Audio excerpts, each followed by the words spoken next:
Hello everyone, welcome back to the channel. This is Michael. Well, here's a brand new title for you that's just been released, and it's called Skydrift Infinity. It's actually not bad at all. I've been taking a little bit of time with it just to test it out, and I must admit I was actually pleasantly surprised. Well, you've got a few different modes of play here, which I'm just showing you. You've got your various options that you can adjust, like the pitch. As in, you can invert your flight look as though you're playing a first-person shooter. I always tend to invert it, so it's, you press down for the camera to look upwards. You know what I mean. You can adjust your sound and so on and so forth. And these are the various modes of play. But we'll hit the campaign.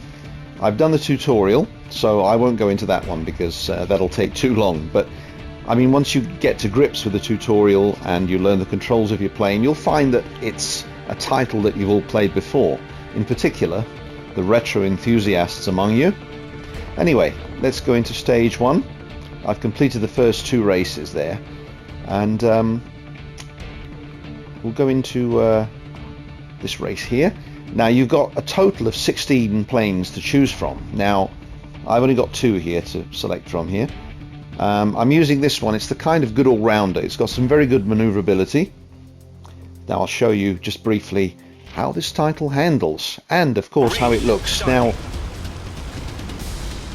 among the options screen you've got your graphics options, which means you can select between performance mode and quality. So control isn't bad at all. It's quite responsive. Now, when I first started playing this, the first thing I got was, this is a combination of Wipeout and a very good high-quality PS1 game I just bloody crashed called Ngen Racing. I'm sure the retro guys among you will remember that one. It's actually a very good game. That it handles extremely well. Again, it plays very similar to Wipeout, but with aeroplanes. Find the best path through the speed rings for your plane and style. So this is a different kind of race. You have to race through these bloody rings. Never mind. I should have chosen one of the earlier races so you could get a look at what perhaps the other tracks are like. But you've got a total of 6 courses. I know by today's standards of racing games that have just been released, it's not a lot. But you've also got the reverse variations of them as well. But, it's not too bad. It's a budget title.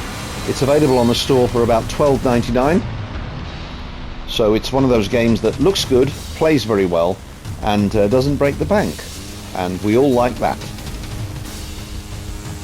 Now, there are weapons. You can fire weapons. You can crash the way I do because I'm completely crap. But then again, I'm sort of impatient to review this for you because I want to get to grips with it quickly, so I'm crashing into all sorts of things. But I mean, as with everything, practice makes better. This is the last lap. Really? There you go. Through there. What I'll do is I'll quickly exit out of this one, and I'm going to show you one of the other tracks. Stage 1. As you can see, loading times are extremely good. Let's go to Lagoon Power Race. Choose this plane again. Now, this is a PS4 title, but it's playable on the PS5, which is what I'm doing now. So I thought I'd do this one again because I'll show you that you can pick up various weapons. You can hold 2 at a time. So we're going to try and pick one up. You pick this one up. These are mines. They'll annoy the people behind you if you drop them. It's a bit like breaking wind on a train. If there are people behind you, believe me, they'll get really annoyed. It's the same with these mines. There we are. Oh, I didn't pick them up, did I? Bloody things. You see, you do have the annoyance, game annoyance, of your other competitors picking up the power-ups you want before you do, if they're in front of you. Now, I've got the mines now, so what we'll do is we'll pull in front of these people and we'll drop them.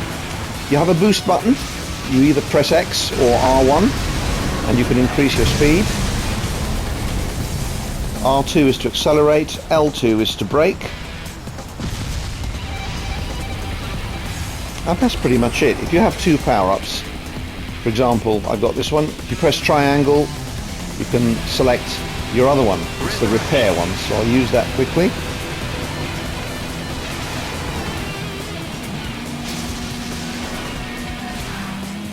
And there you have it. Now, it is a fun game.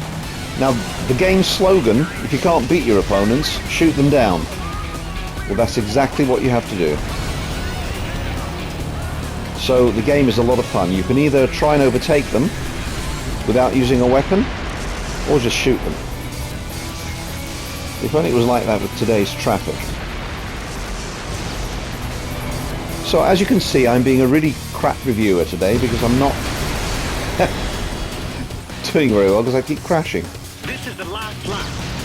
But once I get more proficient at this, then but I can tell you from the start, it's fun. It's a lot of fun. The aeroplanes handle very well.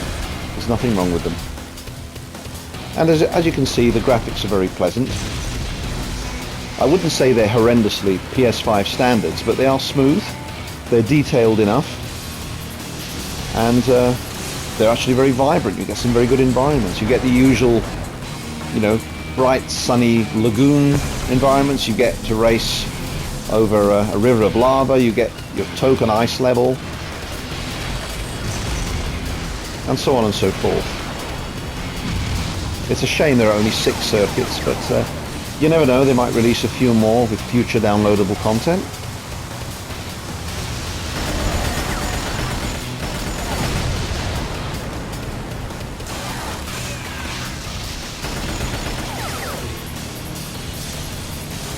A repair icon.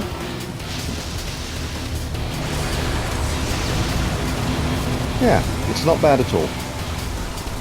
And I think for the very low, affordable budget price of $12.99, I think it's pretty much a steal if you like racing games.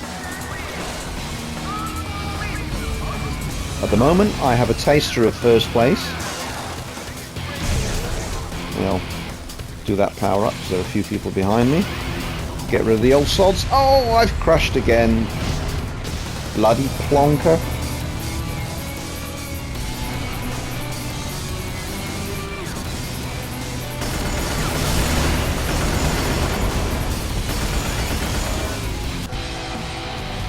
And I've come third, which I believe third qualifies. Anyway, that's about pretty much all we've got time for. And I hope you've enjoyed this kind of mini review. Well, mind you, it's over 8 minutes long, so it's not too much of a mini review, but I hope it's given you the incentive to decide whether you want to enjoy this kind of title. But again, if you like racing games, if you remember Wipeout and Ngen Racing on the PS1, this is pretty much how it plays. It plays like a combination of both of those games, which is actually rather good. Anyway, as usual, I will catch you very soon with another review or showcase, and next time I'm on, we'll be looking at Demon Souls. Yeah, the big one. See ya!